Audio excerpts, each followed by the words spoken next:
Buckle up, excellence junkies, because this podcast is definitely for you.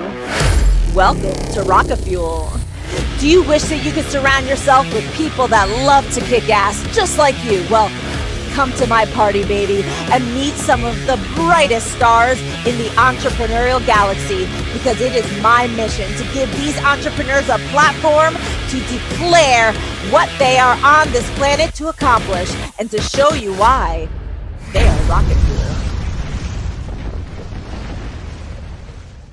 And we're live. Oh, guys, we just had an amazing episode with Trasetta Alexander. She is an expert on helping 80% of corporations that are trying to keep people or push people back into the office, right? She's trying to help those organizations realize that the next generation workspace is remote and hybrid working, right? And and so Trasetta, we had some amazing conversation around this. Tell us a little bit more about like why this particular topic was of importance and guttural for you. Well, it's just because so many managers are just burnt out, right? Yeah. We're tired, we're burnt out, overwhelmed, stressed out, and that is not a recipe for productivity nor just a happy life. And I know when I made a decision in my own career to jump out of the working 50 plus hours a week, and where I didn't spend time with my husband, I didn't spend time with my daughter, wasn't able to travel and be on vacation because the office was calling all the time. I had to step away from that. And no one wants to do that. No one wants to do that anymore. Now that we've had this pause from COVID, everyone is reevaluating life and they're like, wait, no, I don't want to go back to that. But managers are struggling because they are now trying to figure out how in the world am I going to manage all these people long term. Yeah. And they're now on the flip side of that, where they're, where maybe managers had more freedom. Now they're on the flip side where they're being called on more and just don't have the liberties and the freedoms that they did. And they're just tired, burnt out, and overwhelmed. Yeah, I mean, it's tough because we thought it was temporary. And so, in the longer episode, I declare my love for process and systems. But I think, systems are sexy. But what happens is that you don't want to stop and create system and process for something that is expected to be temporary, right? Right. And so what happens is that all of a sudden it kind of snowballs. It's like, all right, this is a mess, but it's only going to be for a couple months and we'll deal with it. And then we start adding these Band-Aids like to things, and it becomes this Frankenstein of a work environment because managers don't know, are people actually doing the work that they should be doing? There's this like comfort level of at least knowing that somebody is sitting in the office, right? Yeah. They're sitting in the office, but guess what? They could not be doing anything there either. But for some reason, it was okay as long as they were sitting in the office, right? Yeah. But if they're sitting at home, no. And then, so why should a manager, so executive team manager, they have a team, maybe somebody in HR that's responsible for productivity. I mean, you told me that statistic that, nearly 80% of CEOs have that desire to bring people back into the office space. Why should they consider not doing that? Because their team doesn't want it. Their staff doesn't want it. People do not want to go back into that environment. Now, of course, there are some people who do. There are some people who don't. So it's going to be different for each organization, each different company. But if you would take the time to discuss it with your team, do some sort of survey, do some sort of focus group, if you will, to find out, check the pulse of your team to find out what it is that they really want, and see if you can find a way to give it to them. Yeah. Because And some people don't. They don't want to stay home. They're like, I'm tired of being home. I don't want to be around my husband. I don't want to be around my kids anymore. right, right. And exactly. But that's why hybrid is also Yes. a very, very popular option where, in some cases, people will go into the office just a couple of days, or maybe you have some people that are office people, some people that are home people. And I think what's interesting is pre-COVID, when we asked our managers, hey, the plumber's coming, or I have to pick up the kids today at the bus stop or whatever, can I work from home? Right. It was kind of a like, I don't, there was always some hesitance around it, only because really there was no process. And there was the question of like, I don't know, are you really working? Are we capable of doing that? Right. Well, with COVID, we figured out we are capable of doing it. So now people are like, wait, you can't tell me like that if the plumber's coming, I can't work from home, because I just worked from home for a year and a half, right? And so there's that like demand of folks saying, you can't tell me that it can't happen, because it did happen. So now it's because you don't want it to happen. And we have to reflect on that, because if a manager, if a corporation is saying, we don't want that, we're paying you, this is our rules, then what are they going to do? Yeah. Leave. Absolutely. Yep, absolutely. And not only the can I work from home, but before we had to take off. Right. So remote working from home may not have even been a thought or an option. It was, you have to take off of work and either take off the whole day, or you have to do this, like, I need an extended lunch type thing. And you have to go to work for a little while. And then the people call you and say, I'm on my way. And you've got to leave work, drive back home, do what you got to do, and then drive back to work. And people are just the struggle. They're tired of that struggle. And they're like, they've gotten a taste of what life can be like on the other side.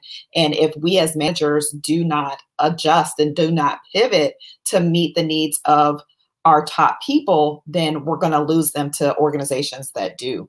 Yeah, that's the big thing. So one, I think, I hope that there are executive managers out there that are saying, I get this, I'm just struggling with it, but I get it. Right. And so we have a solution for you, because remember, Rocketeers, in a Rocket Fuel episode, I want to inspire you. And if it resonates with you, you got something to do. All right. So Trasetta put together a great guide on how to evaluate your communication approach, because you were telling us in the longer episode that a lot of times people feel like remote or hybrid working is not productive, but the most common problem is communication. Can you tell us a little bit more about what that means? Yeah, because when we were in an office environment, you had the ability to just kind of walk down the hallway to a coworker or manager's office and ask a quick question, have a really quick powwow. You don't have that ability when you're remote. So you have to, so then we end up Zooming all the time, and Zoom meetings can get overwhelming and out of hand. And we don't really know how to, now you're waiting, because you can't just walk down the hall and ask the question. Now you're having to wait for a response. You're emailing and waiting for a response to come back. And who knows how long it's going to take. And then not only that, now you've got a bucket load of emails that you're having to wade through. So your email may not even gotten seen, because there's so many things that are just coming in. And if you could come up with a strategy, because email is not the only communication tool that we have. There's instant messaging. There's using project management boards like Trello or Asana to track things and be able to communicate. There's all different types of tools out there. And if you can really think about what are the types of communication that you utilize within your organization, who needs to be involved in those different types of communication, and what kind of timeframes do you need a response, then that will, if you can create a plan for that, then it will help you to know that, all right, well, in this situation, I need to send this type of communication because I need an urgent response. In this situation, send this type of communication because it's something that can wait.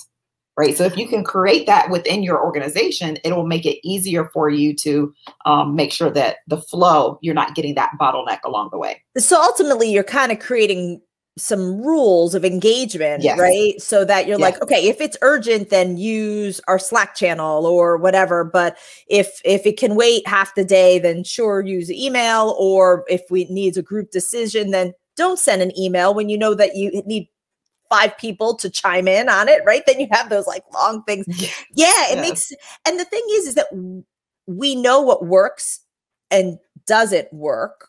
It's just creating a sexy system around it, right? And so that's what's brilliant, is to be able to have an expert like you come in and actually look at the whole thing. Like, what's the manager caught up on? Like, what are the inefficiencies from the manager's perspective? What are the inefficiencies from the team member's perspective? Things that they're probably not sharing with their manager, and to be able to look at it holistically like that.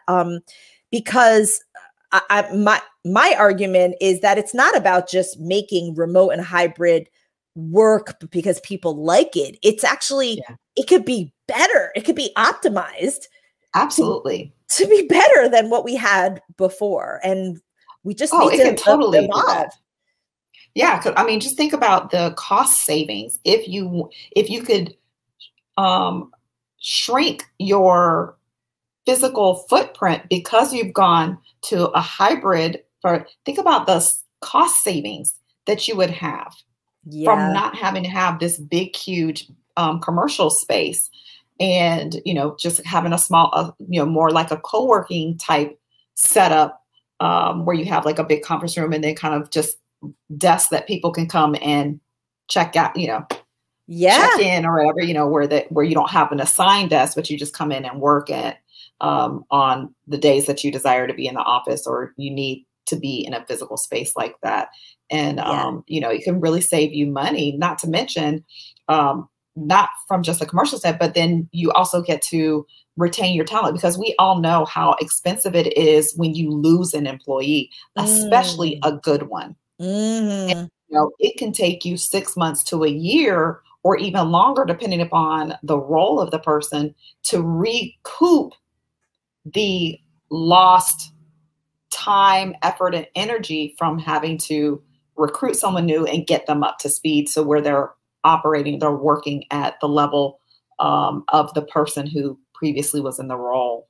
Yeah. And so I think what's important for people to hear is that, one, we need to evolve. Two, it's not just like, but people like it, so we need to make it work, and I guess we'll have to be like less efficient. No. It's about, you don't have to compromise. No, you don't have to compromise. And I would argue that like our efficiencies have been amped up. The level of talent I'm able to attract and keep on the team is like so much better, because I'm not like restricted by physical, boundaries and limitations there. It's just our brain needs to change, and it will lead to increased productivity. It will lead to people being happier if you recognize that it's an important evolutionary process and you put effort into it, right? It's not just about like, we'll put an instant messaging, process in, but if you don't have rules of engagement, it could actually be like a mess. I remember when we first used Slack, and I was like, oh my gosh, I can't even do it because it's too much. And then we put some structure around it, and it's like, holy crud, I'm like doing way more than I would have done if I was waiting for people to knock on my door, right?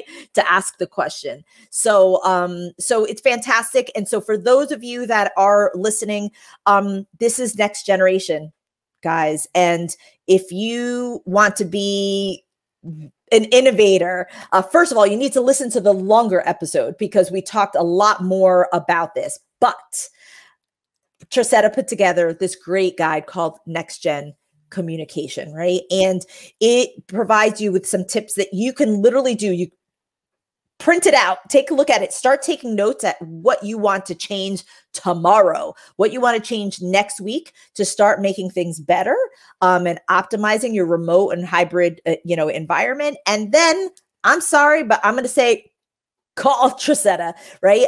They're actually, you provided a link directly to your calendar, which is fantastic for people to be able to connect with you. I do recommend that you attempt, to do some of the changes so that you have something to talk to Trasetta about, what were the challenges and what do you want to improve. So text evolve to 411321. If you're here in the US, evolve to 411321, provide your email address in response if it asks you for it, and you will immediately get this next gen communication guide. If you're outside of the US, we have not forgotten you. Please text evolve to +1 909 741 1321. Provide your email address, and bam, you will get some really, really valuable tips that you could start incorporating immediately, because do not wait. Literally, one of your best employees may be right now saying, I don't know if I want to handle this. If they don't see any effort towards improvement, any effort towards evolution or embracing this, they may be thinking of leaving. Any final words? Sorry, I'm passionate about this. I think you're like fire and rocket fuel. Definitely just embrace change. Yeah. Right. Don't be on the back end of this trend, because it's not going away. This is the future of work. So if you can get on the front end of it and be an innovator, then you can lead the market. You can lead your industry as far as talent, recruitment, and being able to amplify your own efforts within your company or organization. Because when you have the best, you can do the best. So, don't hesitate. Don't hesitate. Don't hesitate. Thank you so much, Trasetta, for sharing some of this, for shedding light on this challenge, because we do need to make the change. Everybody wants to be happier at work, and businesses want to retain the wonderful talent that they have. So it's super important. So thank you. Thank you. And for you Rocketeers out there, I hope that you have an amazing day, and you text evolve to 411321. Have a good one. Bye now. Oh, yeah. Thank you so much for joining us. Look, every one of our episodes is boosted by a value-packed keyword called a catchword. Yeah. This allows our audiences to text to receive even more value from our guests. So take advantage of that great value. And if you share your expertise by guesting on podcasts or TV or speaking in front of live or digital audiences, then you're leaving anonymous fans behind. So go get a catchword at catchwords.com, KETCH words.com, and use podcast20 as a promo code for 20% off your setup fee. Look, make sure to rate, review, and subscribe to the Rocket Fuel podcast so you never miss your jolt of rocket fuel. Until next time, adios.